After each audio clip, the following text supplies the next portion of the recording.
Global emotions report. അധികമാരും ശ്രദ്ധിക്കാതെ പോയ ചർച്ച ചെയ്യപ്പെടാത്ത ഒരു റിപ്പോർട്ട്. ഗ്യാലപ്പിന്റെ വാർഷിക ഗ്ലോബൽ ഇമോഷൻസ് റിപ്പോർട്ട് ലോകമെമ്പാടുമുള്ള ആളുകളുടെ പോസിറ്റീവ് നെഗറ്റീവ് അനുഭവങ്ങൾ രേഖപ്പെടുത്തുന്നു. ഇതിലൂടെ രാജ്യത്തിന്റെ സമൂഹങ്ങളുടെ വൈകാരിക ആരോഗ്യത്തെക്കുറിച്ചുള്ള ഉൾക്കാഴ്ചകൾ നേതാക്കൾക്ക് നൽകുന്നു.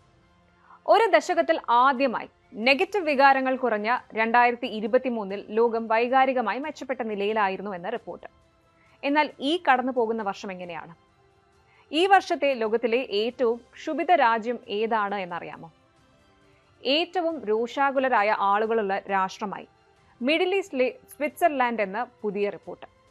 അതെ, പ്രകൃതി സൗന്ദര്യം, അഭിവൃദ്ധി പ്രാപിക്കുന്ന വ്യവസായങ്ങൾ, ചരിത്രപരമായ പ്രാധാന്യം എന്നിവ കാരണം ഒരു കാലത്ത് മിഡിൽ ഈസ്റ്റിന്റെ സ്വിറ്റ്സർലാൻഡ് എന്നറിയപ്പെട്ടിരുന്ന ലെബനനാണ് ലോകത്തിലെ ഏറ്റവും ക്ഷുഭിത രാജ്യങ്ങളുടെ പട്ടികയിൽ 1ാം സ്ഥാനത്തുള്ളത്.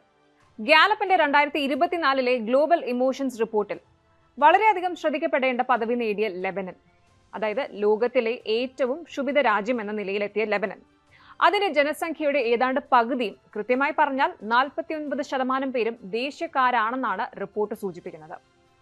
2024 ഗ്ലോബൽ ഇമോഷൻസ് റിപ്പോർട്ട് രാജ്യങ്ങളുടെ വൈകാരിക അവസ്ഥകളെക്കുറിച്ചുള്ള ഉൾക്കാഴ്ചകൾ നൽകുന്നു. ആഗോള വികാരങ്ങളെക്കുറിച്ചുള്ള കണ്ടെത്തലുകളും അവതരിപ്പിക്കുന്നതാണ് ഈ റിപ്പോർട്ട്. എന്തായാലും ഈ റിപ്പോർട്ട് ശരിക്കും ലെബനനിന്റെ നിലവിലുള്ള സാമൂഹിക രാഷ്ട്രീയ പ്രതിസന്ധികളുടെ വൈകാരികതയെ കൂടി അടിവരയിടുന്നുണ്ട്. ഈ വൈകാരിക പ്രക്ഷുബ്ധത ഒറ്റപ്പെട്ടതല്ല. അയൽ രാജ്യങ്ങളായ തുർക്കിയയിലും അർമേനിയയിലും സമാനമായ ഉയർന്ന കോപത്തിന്റെ അളവ് റിപ്പോർട്ട് ചെയ്യുന്നുണ്ട്. 2ാം സ്ഥാനത്തുള്ള തുർക്കിയയിലെ 48% പൗരന്മാരും രോഷം പ്രകടിപ്പിക്കുന്നു.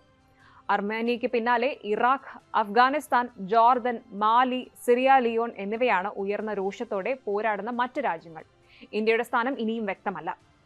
ഗ്യാലപ്പ് റിപ്പോർട്ടിൽ ലെബനൻ ഏറ്റവും ക്ഷുഭിത രാജ്യമായി ഉയർന്ന അതേസമയം തികച്ചും വ്യത്യസ്തമായി എൽ സാൽവഡോർ ലോകത്തിലെ ഏറ്റവും സന്തോഷകരവും പോസിറ്റീവുമായ രാജ്യമായി ഉയർന്നു. ഈ ലാറ്റിൻ അമേരിക്കൻ രാജ്യം മറ്റേതൊരു രാജ്യത്തെക്കാളും കൂടുതൽ തവണ പോസിറ്റീവ് വികാരങ്ങൾ അനുഭവിക്കുന്നതായി റിപ്പോർട്ട് ചെയ്തു. അതിന്റെ വ്യാപകമായ ശുഭാപ്തി വിശ്വാസത്താലും വേറിട്ട് നിൽക്കുന്നു. ഏറ്റവും കുറവ് ദേഷ്യം അനുഭവപ്പെടുന്ന മറ്റ് രാജ്യങ്ങൾ Finland, Mauritius, Estonia, Portugal, Netherlands എന്നിവയാണ്.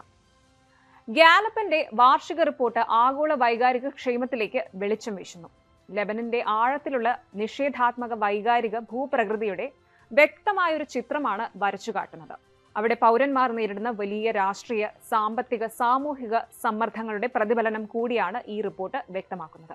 എൽ സാൽവഡോറിനെ പോലെ ചില രാജ്യങ്ങൾ സഹിഷ്ണുതയും സന്തോഷവും അതുപോലെ പോസിറ്റിവിറ്റിയും ഒക്കെ പ്രകടിപ്പിക്കുമ്പോൾ മറ്റുള്ളവ കോപത്തിന്റെയും നിരാശയുടെയും വ്യാപകമായ വെല്ലുവിളികളുമായി പോരാടുകയാണ്.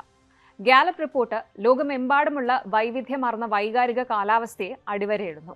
വൈകാരിക ക്ഷേമത്തിന്റെ കാര്യത്തിൽ പല രാജ്യങ്ങളും അഭിമുഖീകരിക്കുന്ന പോരാട്ടങ്ങളെ എടുത്തു കാണിക്കുന്നതാണ് ഈ റിപ്പോർട്ട്.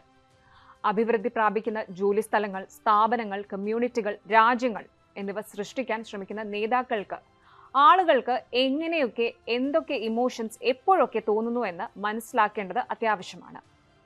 സംഘർഷങ്ങൾ ഒഴിവാക്കി സ്നേഹത്തിന്റെയും സമാധാനത്തിന്റെയും വഴി രാജ്യങ്ങൾ വരുമ്പോൾ പട്ടികയിലും പ്രതിഫലനം സ്വാഭാവികം.